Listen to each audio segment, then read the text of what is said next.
Where did the name of Meridote come from? So on purpose, I wanted to come up with a name that kind of didn't mean anything. Let's make sure that it's something that sounds like a martial art, but that the literal translation, I guess you could say, is like the American way of the hand, Yeah. which doesn't mean anything. Like that doesn't like that's that. I think that's the point, though. Is it like it's gibberish? Right. So I wanted it to sound like gibberish. We would get done with an entire video and even sometimes maybe start turning the camera off and start turning the lights off and stuff. And then I'd be holding some equipment and go, I forgot to restop the groin. Hey, quick question before we get started. Would you like to win a free piece of clothing from Snowman Films and a 30-minute chat about your creative journey with me? I know that I would love to connect with you, and I know that I would have loved to talk with somebody who had experienced a similar path when I was getting started. So let's make it happen. Here's what you need to do. Subscribe to the Conversations with Creators podcast, rate and review, and share it in just 5 easy steps. First, write a review on your preferred podcasting platform and rate it. 5 stars for good karma. Then, screenshot your review and share it on social media, tagging Snowman Films. Each month, I'll select one random winner to receive a free piece of clothing from our store and a 30-minute virtual coaching call with me. Again, subscribe, write a review, rate the show, screenshot that review, share it on social media, tagging Snowman Films, and get entered into a drawing for that one-on-one virtual session with me and some free swag. Thank you so much for taking the time to leave me a review. I really appreciate you, and I'm excited to see you in our one-on-one virtual call soon. Now, let's dive into today's episode. So the big question is this: how are creators like us, who aren't built for the 9-to-5, for the people who put their passion before them being comfortable, how do we turn that passion into a living that pays the bills and a life that we love? That is the question. This podcast will give you the answers. My name is Noah Mittman, and welcome to Conversations with Creators. Welcome back to Conversations with Creators. I am your host, Noah Mittman, and joining me today is the man literally behind the mustache, Master Ken. How you doing? I'm good. We were just talking before we got on, and I was so surprised. The mustache, everybody, is a prop, and it's a beautiful prop, and it's what a thing that is. Yeah, I was explaining, when we were talking before this, I was saying that like I did grow it out at one point, but not until I had been doing the show for a couple of years. And I thought, well, maybe I just really need to embrace this look. And then I had a full mustache for like a year and a half, and I didn't book one acting job in any other show. And then I shaved it. And then I booked the next 2 jobs in a row, and I was like, it's the mustache. It's the mustache. You need to be a clean slate to mold around something. Yeah, totally. Either I'm Ken or I'm not Ken, but it's like the whole look is a whole thing, and it's either or. So that's got to be kind of nice, honestly, being able to like come out of it when you don't have it on a little bit. Yeah, it is actually kind of nice. It's something that I don't know if it probably won't last forever, because I'm doing more and more projects where I look more like this. Yeah. I've actually really been able to enjoy some degree of flipping on the anonymity switch, because I'll go and do appearances. I do live performance and appearances and things at martial arts events and stuff. And when I'm in my costume, I usually need like a couple of people, like a security detail or some handlers, to kind of get me through the crowd, because people recognize me. They want to take pictures and all that. And if I change back, if I just pop into the bathroom and change, invisible. I'm totally invisible. That's amazing. It's like, it's straight up like the Superman disguise works. We always call it the Clark Kent effect. And we always joked about how ridiculous it is that like, he takes off, he puts his glasses on and no one recognizes him. It's 100% real. There you go. It is more believable than people think. All right, there we go. What is it, just like a regular, what do you use to stick it on with? Because it like, I mean, you're doing physical stuff and it just doesn't go anywhere. Yeah, it's just spirit gum that you can buy. I used to use the Party City brand. Now I get like a little bit better quality brand where it just like put some spirit gum, slap it on there. The main downside is like I don't like to shave very often. Yeah, me neither. Can't Ken has to be mustache and clean shaven. If I find like a day's worth of growth, the viewers are like, "What's up with Ken? He looks like he looks a little scraggly. He's got to be clean shaven." So it's a lot of work. You've signed yourself up for a lot of work. Had I known, that's the thing I tell people is like when I first had the idea, I wrote a script for what became Enter the Dojo show, which eventually became more focused on Master Ken. And I was like, a bunch of my friends had done like web series on YouTube, and I wanted to try something like that. But I had worked on a few where they shot a whole season before they built an audience, and they didn't get the viewership they wanted. Right. Well, now, because that's like making a whole movie. That's hard. And not finding the audience. So I said, well, let's do a test. Let's just shoot like one video.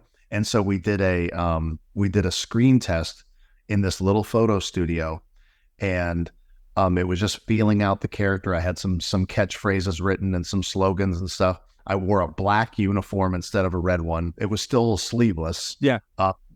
And and at the last minute, I had invited my makeup artist, a friend of mine, to do makeup over, and she pulled out a mustache and she was like, what about adding this? And I was like, oh, that's cool. It was a last minute decision, but I didn't know that one decision would follow me around for the next like decade.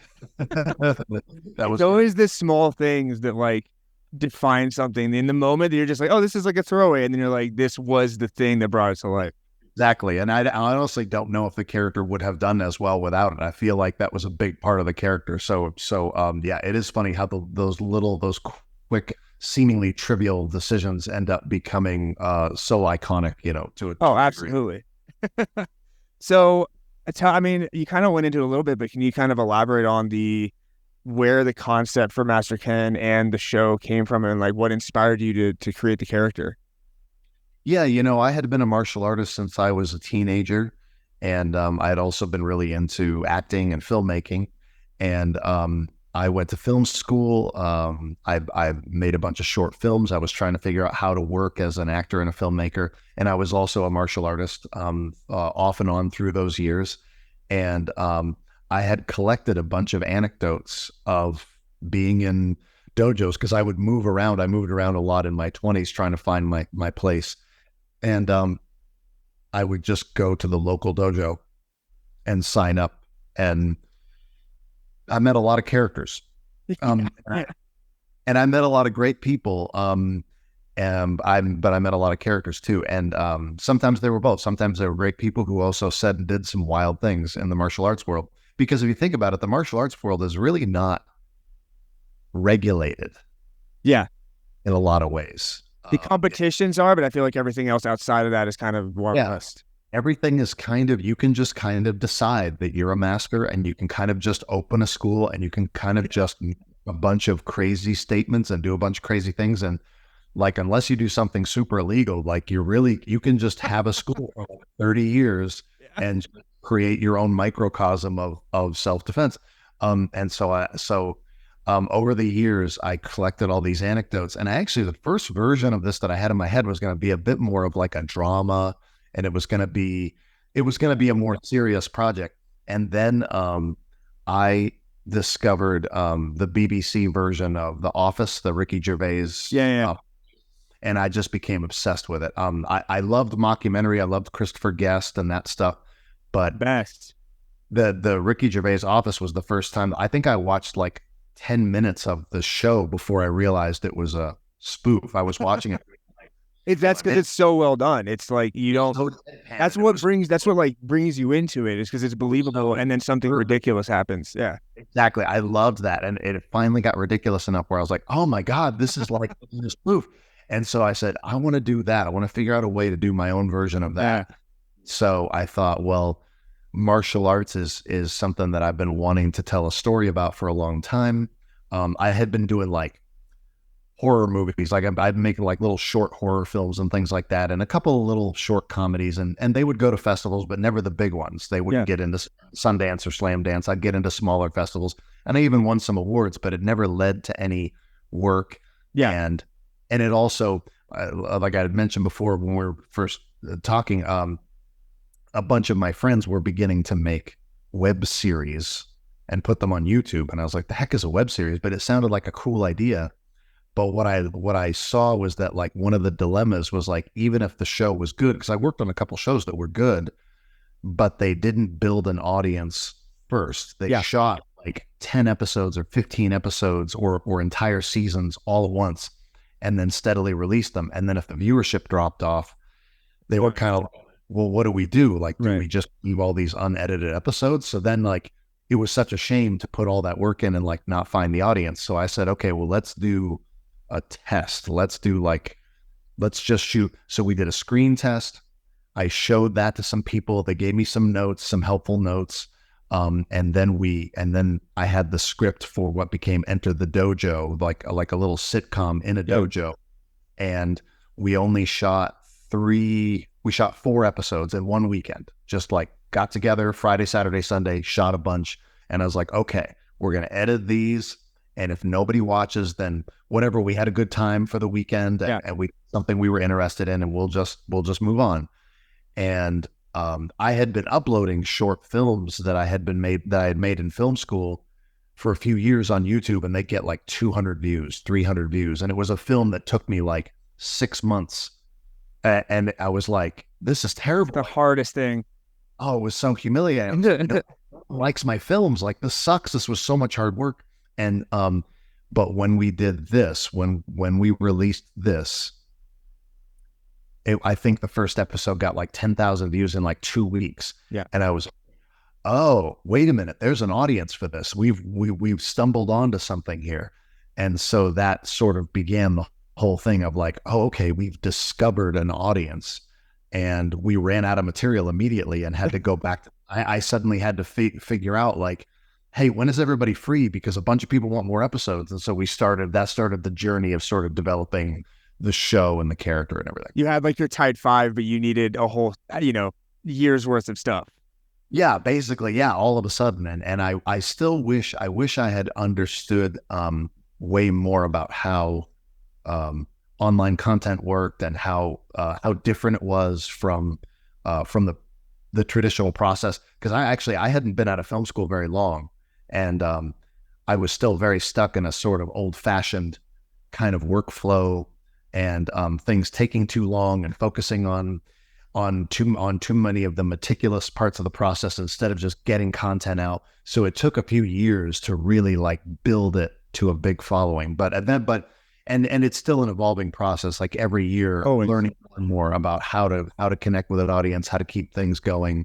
But yeah, that was the beginning of all of it. That was how it started. That's wild. That's so crazy. So, because just looking at it, was there my idea on like the inspiration for it potentially was it's so close to Rex Kwon Do from Napoleon Dynamite. Right.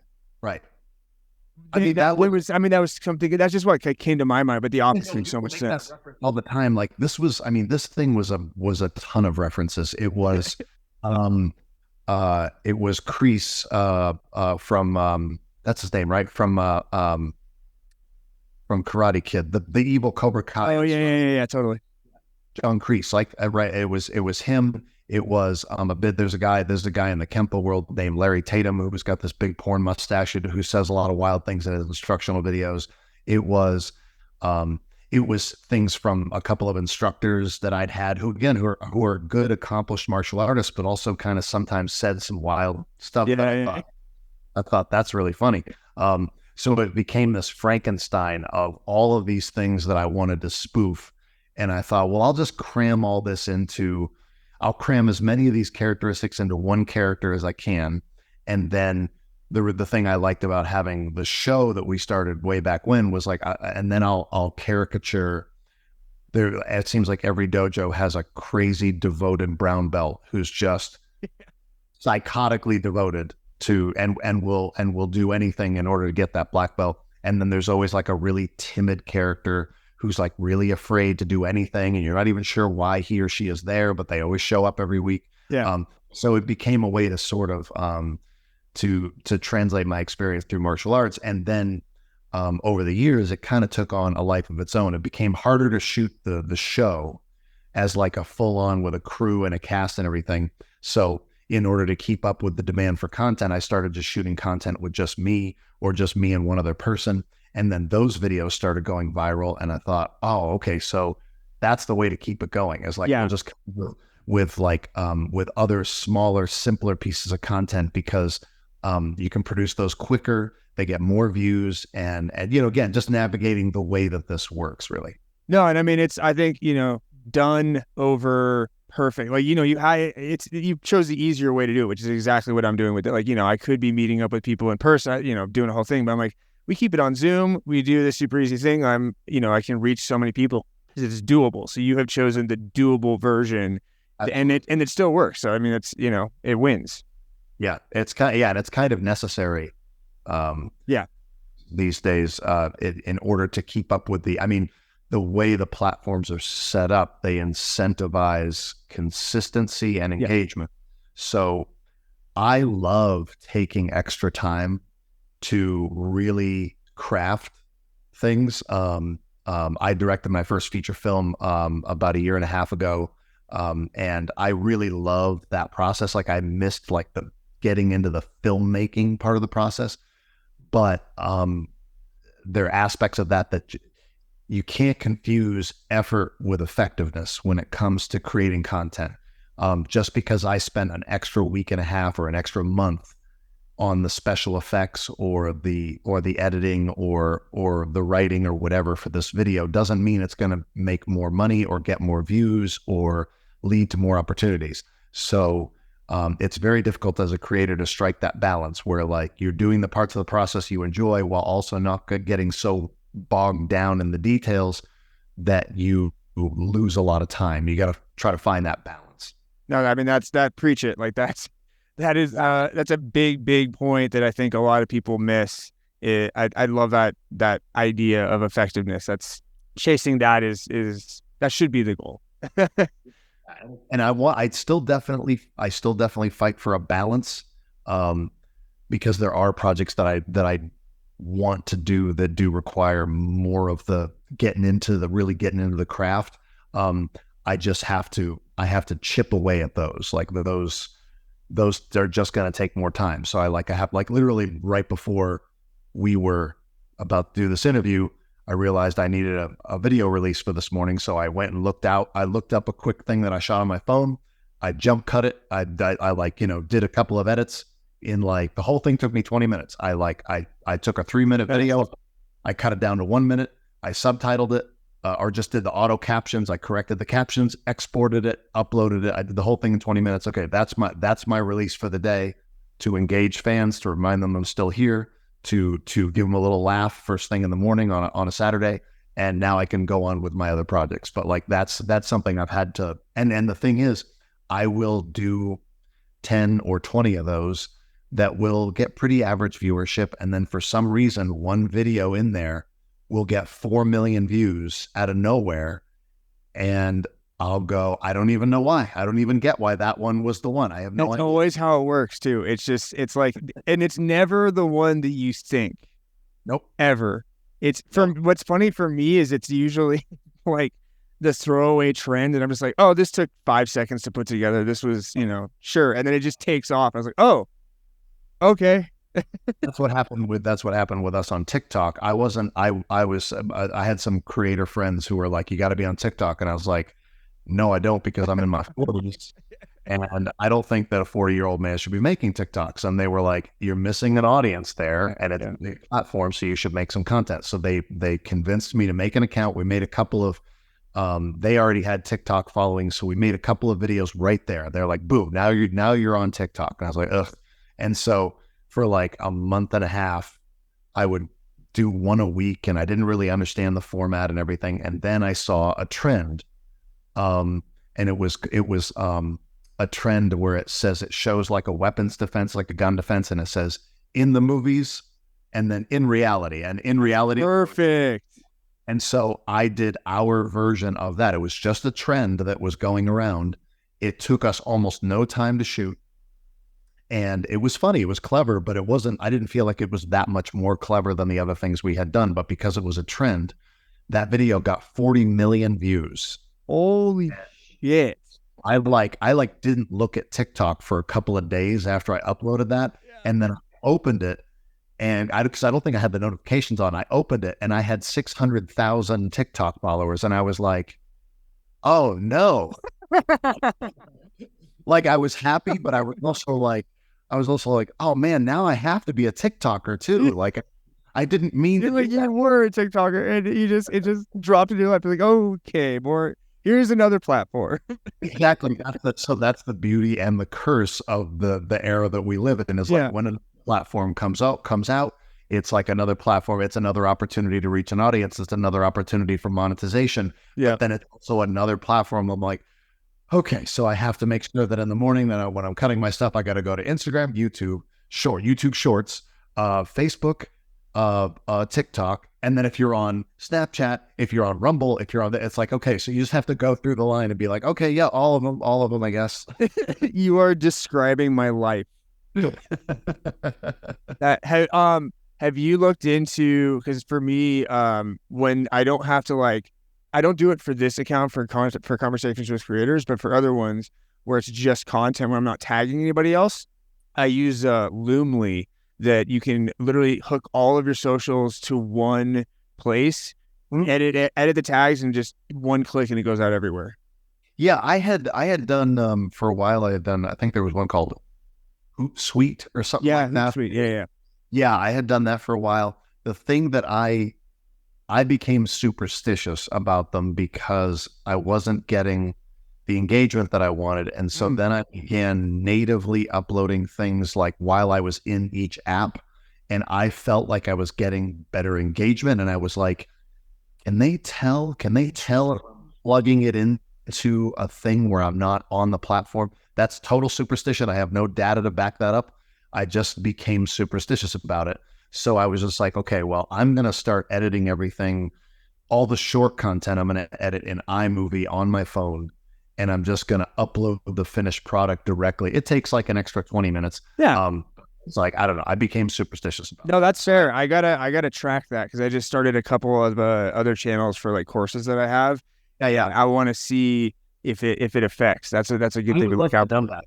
I also, one of the other things that I think is really necessary these days when it comes to the multiple platforms is the other reason it's important to have content on multiple platforms is that they're never all doing well.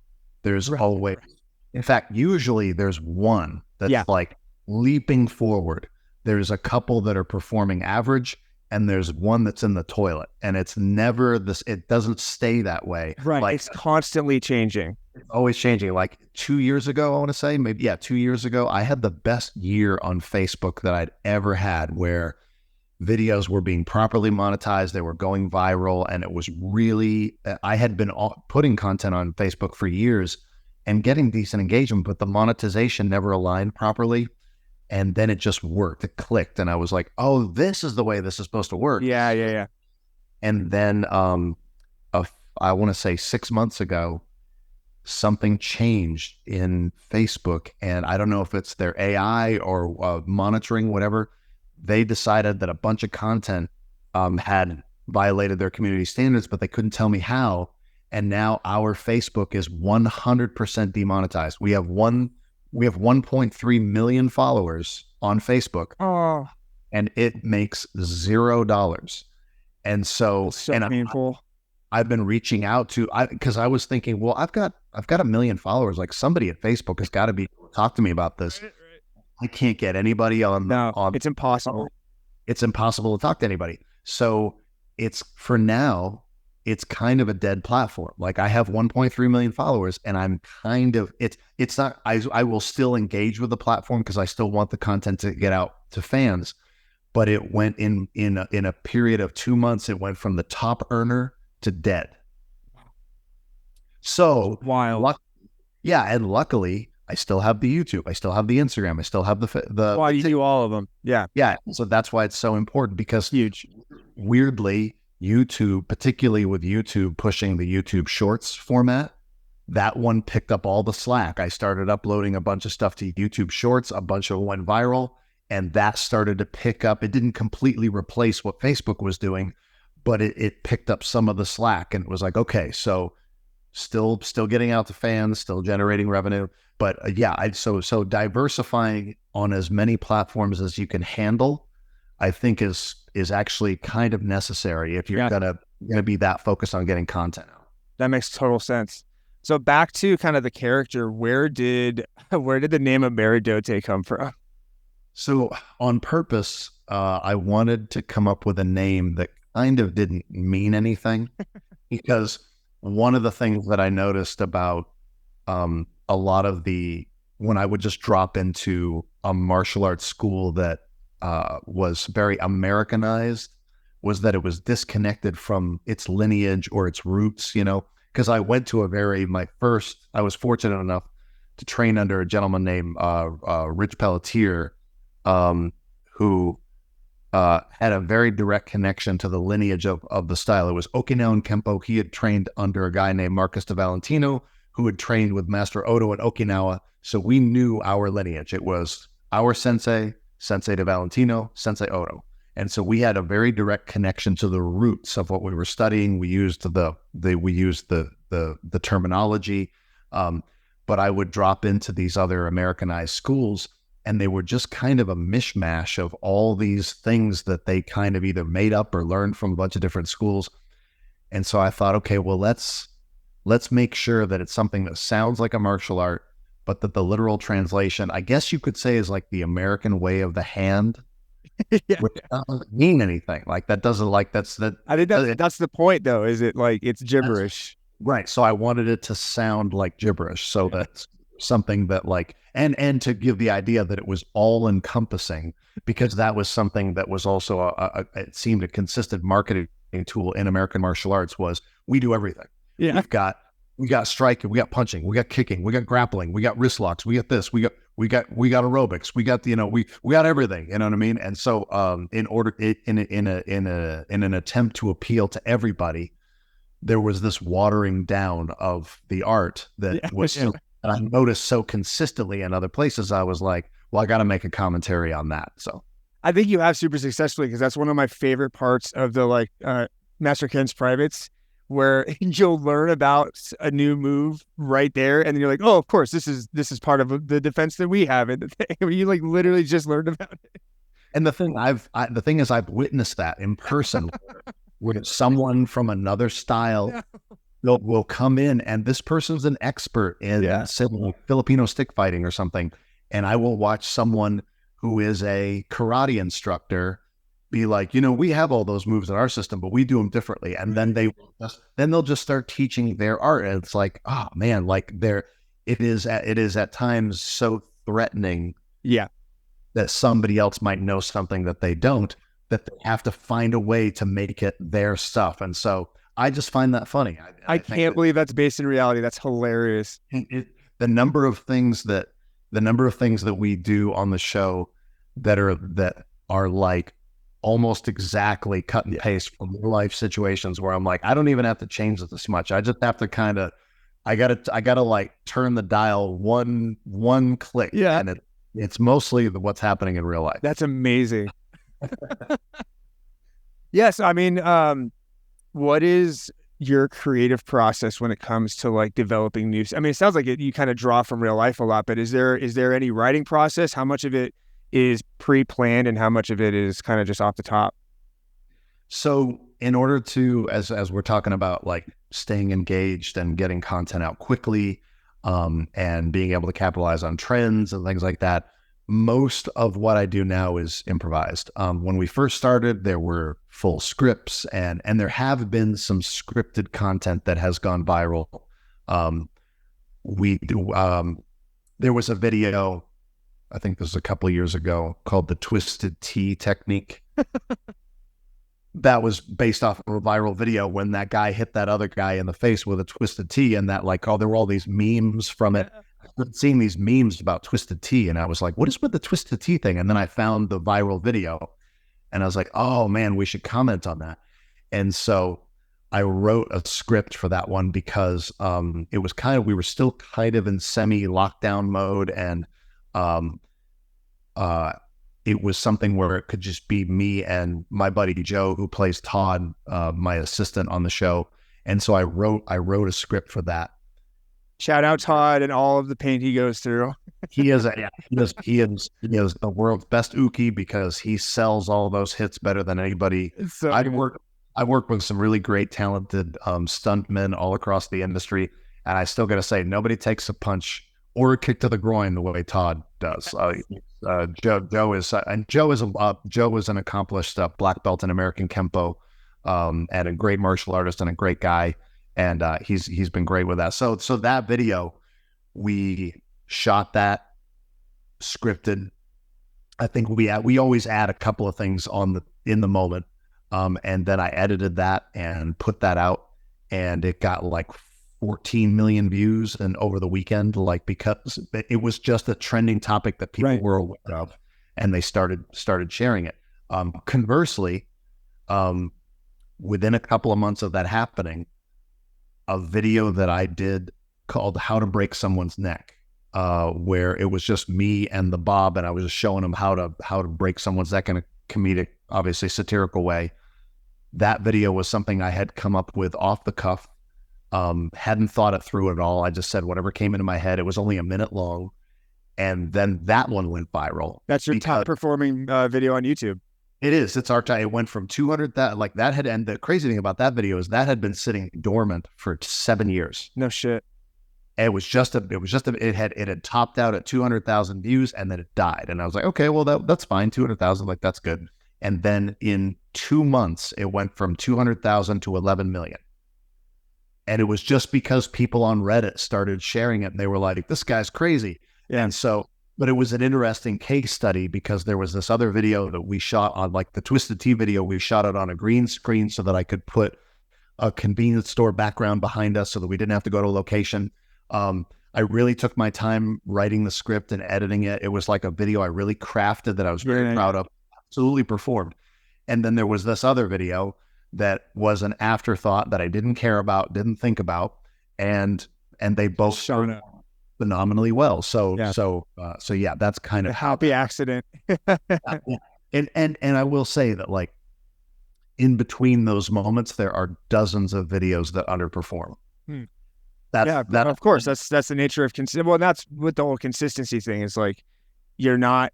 It's honestly like the work is there, but there's so much to doing a lot to where hopefully one takes off, but you got to do a lot to have that take off. Absolutely. And you can be very conscious of there are certain best practices that you become more and more conscious of, but those viral moments have helped me be less critical of the content itself, to realize it's not that the content isn't good, it's that you haven't found the combination of elements for this particular video to catch everybody's eye. And the next one might be. And so it's really not really about the content. It's about a combination of elements that draw people to that particular video. Hey there, fellow creatives. Conversations with Creators dives deep into the minds of successful filmmakers, artists, musicians, and all-around awesome people. We are looking for some kick-ass sponsors to help us keep this show on the road. If you want to reach a tribe of dedicated listeners who are just as passionate about creating as you are, then look no further. Our audience is full of people who appreciate a good laugh and are always on the lookout for new ways to fuel their creativity. So, let's team up and create some magic together. We'll work with you to make sure that your brand is showcased in the best light possible. And who knows, maybe we'll even become lifelong friends. Just imagine, years from now, we'll be reminiscing about the good old days when we first teamed up to take the world by storm. Send us an email at noah@snowmanfilms.net to say hey and get the ball rolling. Now back to the episode. The science of it is so interesting. What have been some of your favorite bits from over the years? Let's see. Some favorite bits. Well, I will say the easiest, there was an episode in season 2 of the Enter the Dojo show called The Thrust of Freedom.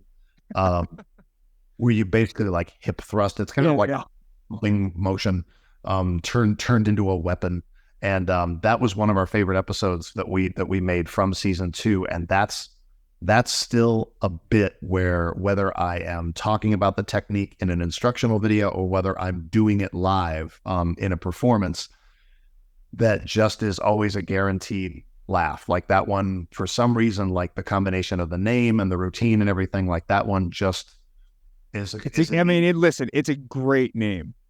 Yeah, it's a good go-to whenever things are whenever I need to get a guaranteed laugh out of people. It's usually something that people really like. More recently, some of the things that have been doing well, like there's a really great audience for gun defense stuff. And that was something that actually really helped expand our audience, because we used to be primarily focused on martial artists as far as our audience goes. And over time, that became very limited. We kind of had saturated that. And so then we started doing gun defenses, and we did a bunch of just silly ones on Instagram, and they started getting a bunch of views. So then I did a supercut, like we did for a month. I think we did a new gun defense almost every day. And then I took the best of those and did it into like a supercut, like a 3-minute video, and uploaded it to YouTube, and it went super viral. And I was just like, the audience started growing. And then we started getting invited to like trade shows in the firearms industry, and started connecting with people in the military and law enforcement. Oh, wow. So that massively expanded our audience. So, anyway, cool to find a new thing that you're like, oh, this is a winner and can bring more people. It's like you start niche. I mean, it's the classic. You start niche and then you expand once you find something new. And a niche can be millions of people. Like that's the thing. You don't need to. That's sort of the. It's a flawed model to try to appeal to everybody. So like when you zero in on an audience, it's like, well, yeah, this is a very specific thing, but there's maybe 3 million people that are super interested in this specific thing. So if you line up with that, then you can get great viewership and engagement. And lately, doing gun defenses has given us a ton of engagement with a lot of people who, some of whom find it very funny, some of whom are deeply offended, and that's fine. Either one, I'll take either one. Oh my God, I can't. If I showed that to my mom, I think she would be on the offended side, and I would be laughing hysterically. That's actually a good segue into the next thing. Kind of, you obviously doing this full time. Talk to me about like the business side of the brand, and like what's your biggest source of income right now? Let's see. The one thing that was really great for us, it's about 3 years ago now, was the introduction of shout outs, the Cameo. Yeah. That was such an interesting revelation, because people had been asking us for shout outs for years, and I couldn't find an economical way to do it. I just couldn't find a way that made sense. Right.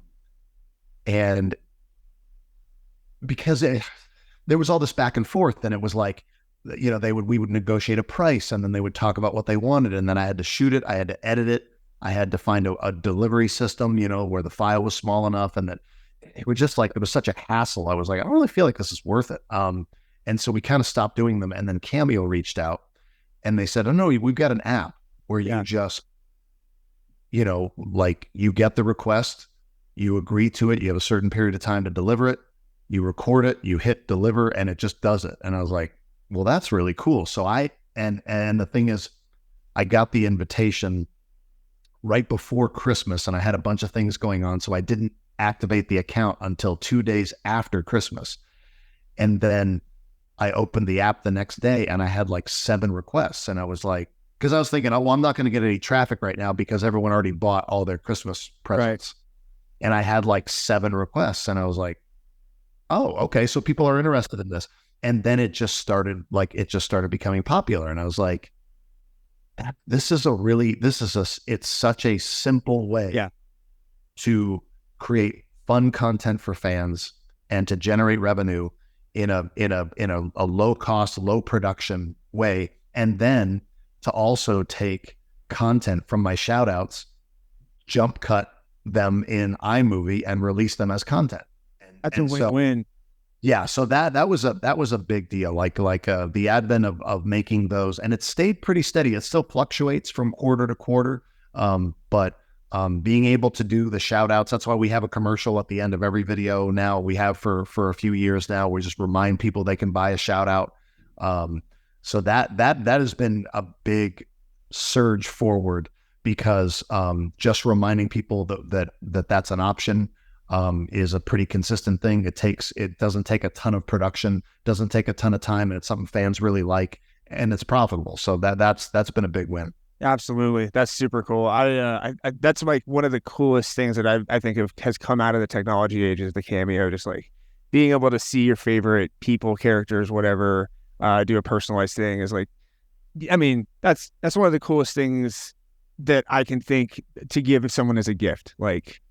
Yeah, it's a really fun idea, and it's something that like the people at Cameo recognized there was a market for it, and I really like doing them too because it's almost like going to improv practice like almost every day, where I'll have a stack of cameos and be like, okay, the way to keep this profitable and also not, because I will admit when I started, I would overthink them, so I would do three, 4, 5 takes. Oh no, yeah.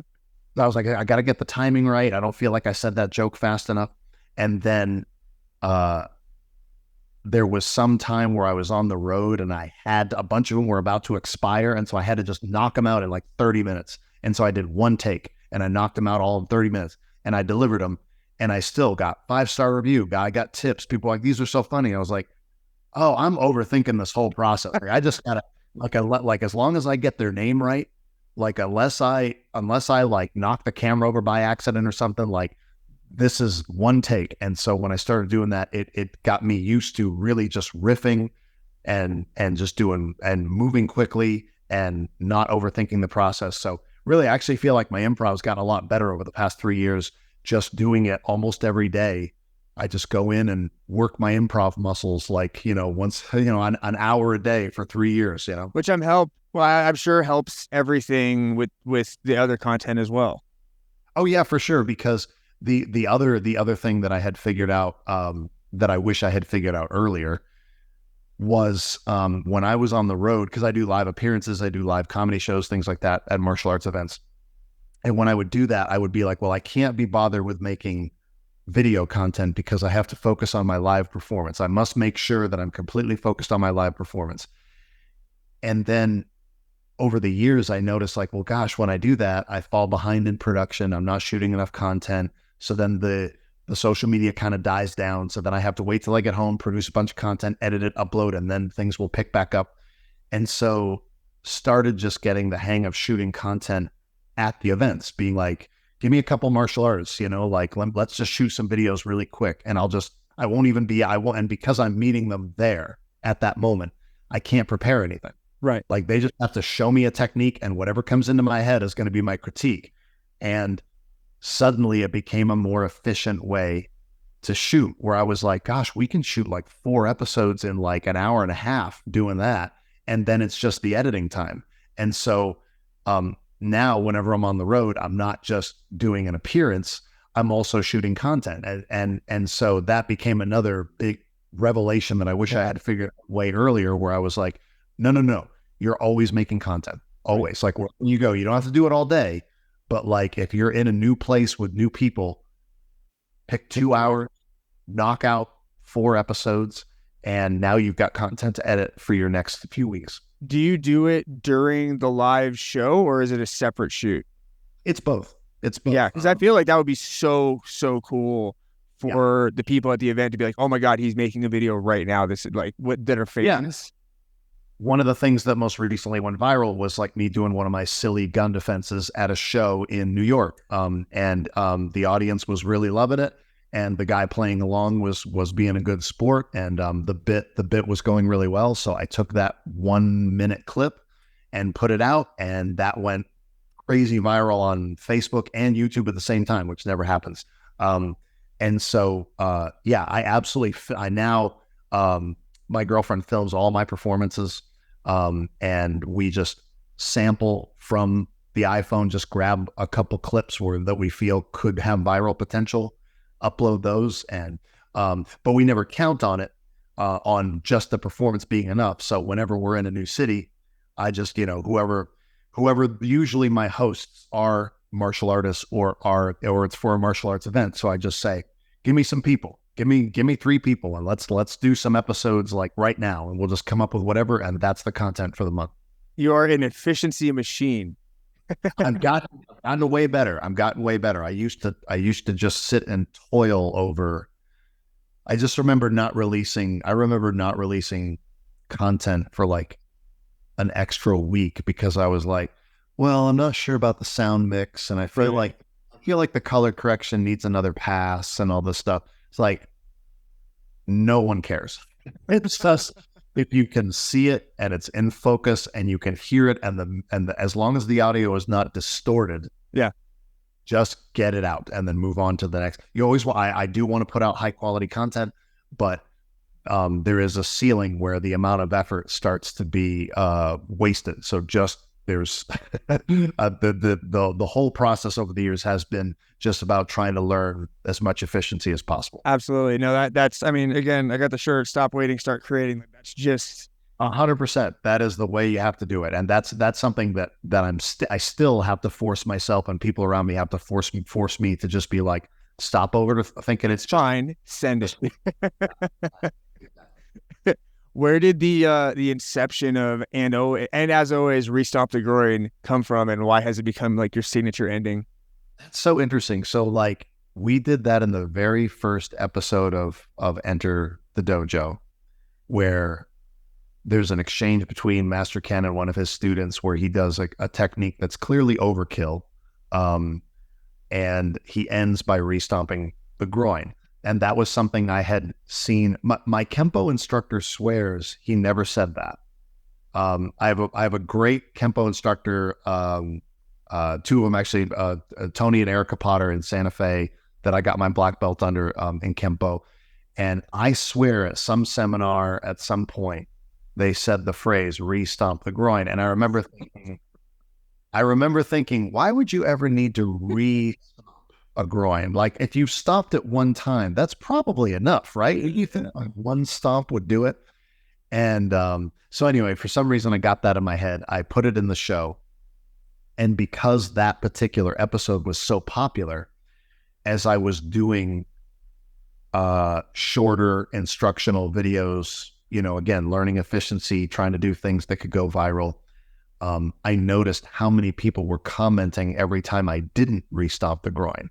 And so at first I was like, man, they're always saying that. These guys are crazy. And then after a while, I was like, no, they really mean it. Like, they're upset. It's like, it's kind of my thing now. It's the period on the end of the bit. Exactly. And it's a catchphrase. Like, once you have a catchphrase like that, people want that thing. And I realized there were other YouTubers that I watched that I had the same relationship with, where I was waiting for the time when they said the thing that I really like that they always say. And so I thought, okay, well, who am I? Say the thing. Who am I to deny the audience this thing? So then it became, oh man, we've got to end every video like that. We have to end every video like that, to the point where we would get done with an entire video, and even sometimes maybe start turning the camera off and start turning the lights off and stuff. And then I'd be holding some equipment and go, I forgot to restomp the groin.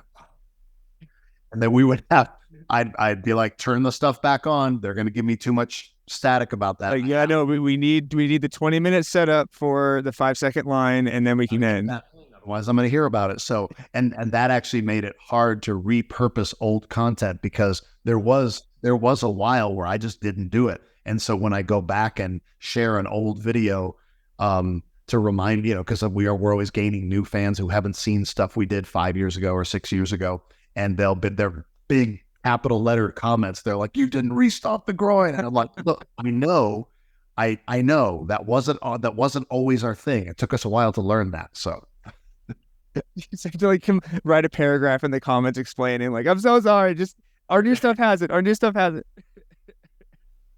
Do you have any Restomp the Groin merch? Because I would totally rock that.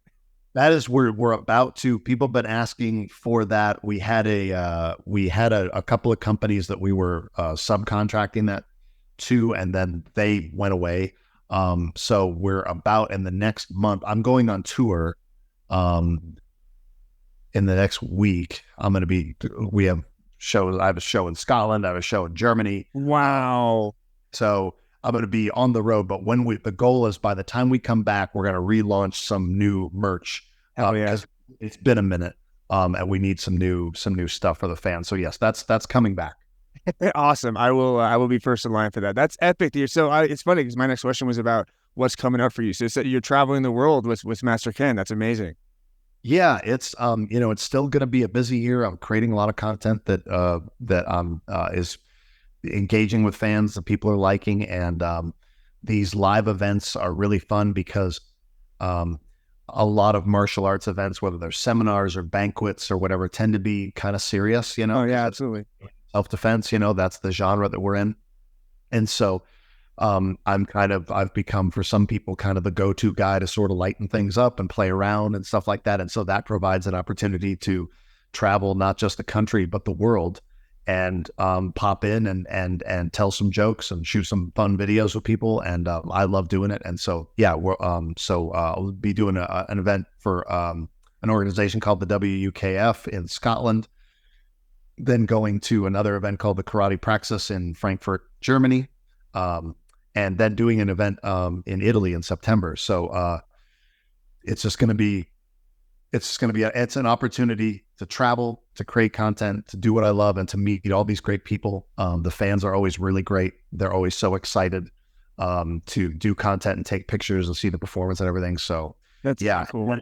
Yeah, so doing that, and then getting in the process of, we're going to be releasing our feature film that we made that is outside of the world of Ken. Yeah.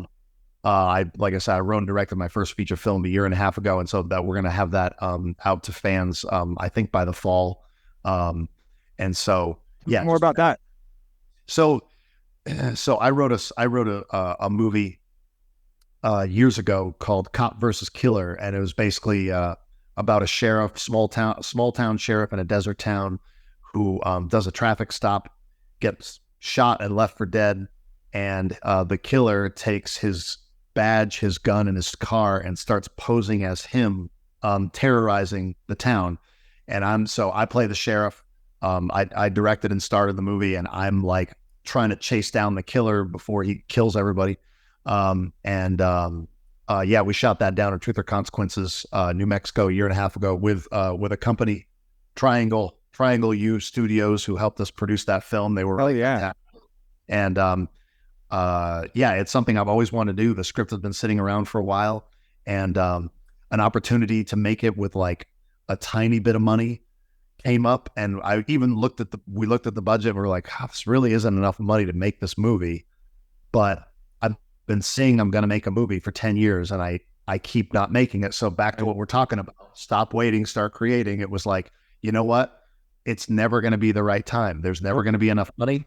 This is like do or die. And again, to my girlfriend's credit, like I a few times was like, we just shouldn't do this. It's just not enough money, and it's going to be too hard, and it's going to be miserable. And it's like I really want to do this, and she's like, I feel like you should do it anyway. And I was like, you're right. So you got a good one. You got a good one when your partner can support you like that. It's that's the best you can have. Yeah, so I'm really excited for people to see the film. It's something I've wanted to do for a long time. And so, we're going to be getting that out. So that's the balance right now, is like continuing to grow the Master Ken brand every year. And while also finding a way to do those projects where I do get to kind of dig in and really because this movie has been a passion project for a long time. And, we shot the movie very quickly, but spent months in post-production trying to get it as the best that it could be. And I'm excited for people to see it. That's so cool. That's kind of the dream for me, because I'm a filmmaker. So this is like the side project that's keeping me creative between jobs.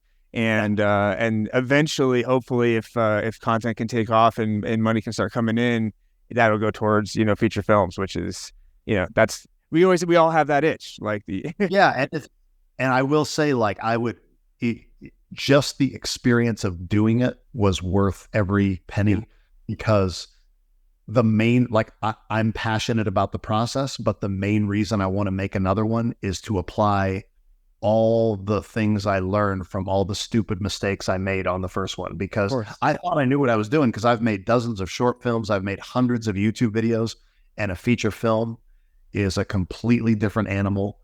And it's like, I want to hurry up and do another one in the next, year, so that I can fix there were just so many things that I should have known better. And so it's like, I'm really in a hurry to apply all that knowledge.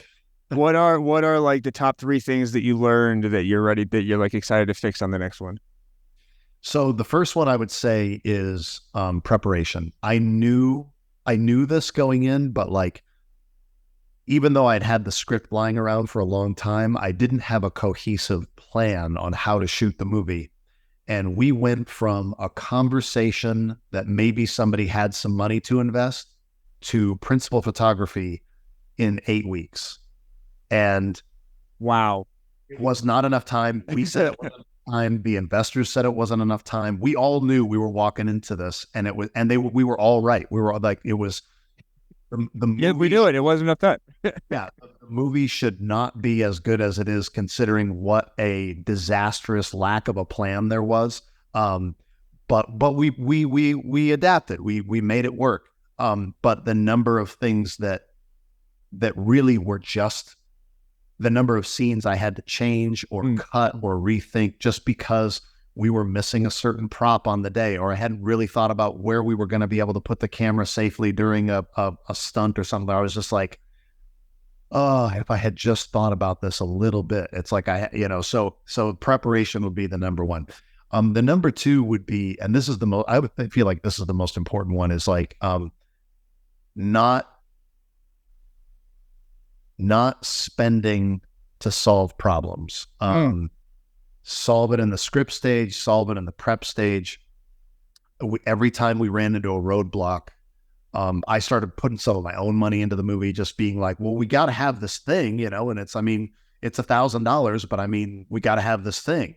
And that only has to happen a couple times before you're like, this is getting out of hand, And so solving, just refusing to spend money. Refuse. Absolutely. And that's something Robert Rodriguez's book, Rebel Without a Crew, is still one of my favorite books. He's 100% right. It's a Bible. I broke that rule multiple times, and I will not do it again. I absolutely will not do it again. I now know from experience why you just solve the problem without money, period. Because as he says in his book, like, once you start the money hose going, it's pretty hard to turn it off. And so I absolutely would not do that. And then the third thing I would say is, like, I would say, don't listen to, I have immense respect for a lot of the people that I've worked with and known and connected with and been mentored by, but don't listen to other people about the way things should be done by industry standards, because unless you have industry money, that doesn't apply. If you have $5 million or $20 million or $100 million, absolutely. But if you're making a low budget film, none of that matters. None of it. In fact, if anything, it will hurt you and your film to try to act like you're a big movie. Right. So don't do any of that. Don't listen to anybody say, well, it's only a real movie if you shoot on this camera. It's only a real movie if you have X, Y, and Z in your movie. It's like, none of that is real. None of that is real. Make your movie with what you have available. Make it exactly the way that you want, because that's the benefit of making a small movie. Because when you're on a big movie, you have a bunch of people standing over your shoulder telling you what to do and second guessing all your choices. So the beauty of making a small movie is you get to do whatever you want. So I several times believed people when they said, well, it's not a real movie unless you do this. And I would do that thing, and it would be an overly expensive, overly complicated process that would take too much time that no one is going to notice that we did. And so I was like, oh, why did I do that? I second guessed my own judgment on it. And to their credit, that was something that came up a couple of times with Triangle U Studios. They had done a couple of movies before our movie, and they warned me about that a couple of times, where they were like, I feel like you're listening to the wrong people on these. And I was like, ugh. Now in retrospect, I'm like, yeah, okay. So on the next one, what I really want to do is I want to work in a very contained budget. I want to only use the equipment that we own. I don't want to rent anything unnecessarily. I want to keep the process as contained as possible so that we are in control over our movie. We're not always like waiting on somebody we hired who is doing something for such an extreme discount that they don't want to do the job. Right. You know what I mean? Like, yeah. The rental houses are pissed and stuff. Yeah, you pull all these favors, and then because you're paying so little, they don't really treat you like a priority because you're paying so little. So it's like, don't even make those deals. Just find a way to go around all those people. Not because they're not good people. It's just like they're used to dealing with high dollar projects. So when you've got the high dollars, go right to them. But if you don't have it, don't even deal with them. Make your movie and keep it contained and make your own rules and just follow those. So that's fantastic advice. It gets it done. And again, it's back to the done is better than perfect. Like, absolutely. That is one thing that I would say about I had held off on making this movie for 10 years. Cause like, well, if I want to do it, I want to do it right. Right. And then, oh my goodness, like, like I said, because of the circumstances that were available to us, we went from no plan to shooting in 8 weeks. And nothing was perfect about what we did. Like, it was like, shoot, I could have done this 10 years ago. Like if it was just deciding to do the movie and throwing it together, why didn't we do that 10 years ago? What was the budget for it? I will say it is, I don't know if I'm allowed to say it is. Yeah, fair. It might be an NDA on it. Not a mariachi budget, but it's not a $1 million movie either. It's very contained for what it should be, considering that we had car stuff, we had gunplay, we had martial arts fight scenes, we had 9 locations in 10 days. Again, these are all things where, like, before I was even done shooting that movie, I was like, the next movie is a haunted house movie. It happens in one location. The entire movie happens in one location. I don't care what it's about. I am never doing this again. This is insanity. Having to show up to a location, prep it, shoot it all day, and then wrap it at the end of like a 14 or 16 hour day. I was like, I am never doing this again. The grips were like, this is hell. This is literal hell. They were, and they were such good sports, but like we would finish an absolute backbreaker of a day, and then we just look at all the gear they were going to have to put on the truck and just be like, oh my God, it was torture. It was a rewarding experience, but at the same time, I would not do it that way ever again. That is the best description of indie film I've ever heard. You're going to keep coming back because you love it and you hate it while you're doing it. And then you end the day and you're having a beer and you're like, well, that was fun. Yeah, exactly. You still have enough time to forget the pain of it, to be like, well, maybe if I did it a little differently, maybe it would be easier next time. And it's like, it's not going to be. It's like, it's going to find new problems. In fact, I just acted in a film. I just acted in an indie feature comedy called The Stress is Killing Me. Really fun script, written and directed by a gentleman named Tom Carroll here in Albuquerque. And half the reason I really loved the script and I was excited about it and ended up being a great cast and it was a really fun experience. But when I saw that it was a 10-day shoot, but it was all contained in one location, it was all in a house. That was the other half of the reason I signed on, where I was like, I want to see how this goes. And even though they did a great job and it really was in many ways a way less stressful set than our set was, I got to know everybody and I saw it. Like, there were still production problems. There was still issues with personnel. There were still issues with scheduling. There were still budgetary issues. Just the act of it never goes away. Never goes away. So it did also dispel the idea of like, oh, well, if you just do one all in one house, then it's going to be fine. It's like, no. It still sucks. It's still a harrowing, it's still a difficult process that is so hard, but it was a new model. And so that was half of what I loved about being on set for that movie, was like just watching, being like, okay, this is their approach to this. What can I learn from them? So yeah, so absolutely. The great thing about it is, like, every time you finish, you're already better by the time you finish. You're already better at your job by the time you finish. The hard thing is like getting another one going. Yeah. That's what there's 7-year-old Oscar winners that are still when that first job that they have for the month or whatever finishes, they're like, oh, I'm never working again.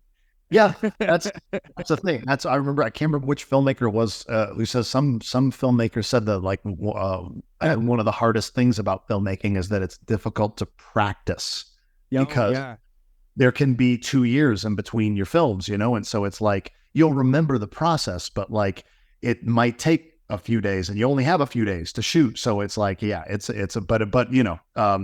ultimately very rewarding and the best. Yeah. Well, I'm excited to see that and push that when it comes out.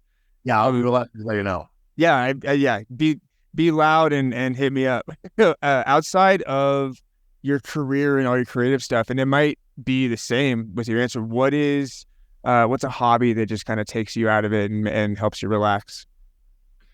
You know what's sort of, it's a weird thing to say, relaxing, but I recently reconnected with training in Jujitsu.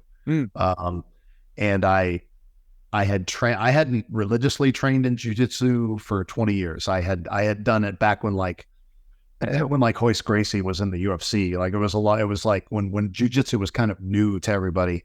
And I hadn't really religiously trained in it for a long time. And so, I started training in it more recently, and the first 6 months were not relaxing. They were very, very challenging, but then after about 6 months of sort of getting my ass kicked and not really knowing anything, I started to like pick up on some things, started to get the hang of it. And honestly, it's been a great way to sort of stay centered, to know that like at the end of almost every day, like, I'm going to go to class, I'm going to forget about whatever's going on with my work, and I'm just going to focus on my training. And that's been really rewarding. In fact, right after this, I've got open mat at our jiu-jitsu school, so I'll go and get strangled by some friends. That's the classic. I'm gonna go beat up my friends, they're gonna beat me up, and then we're gonna have a great time afterwards. Exactly.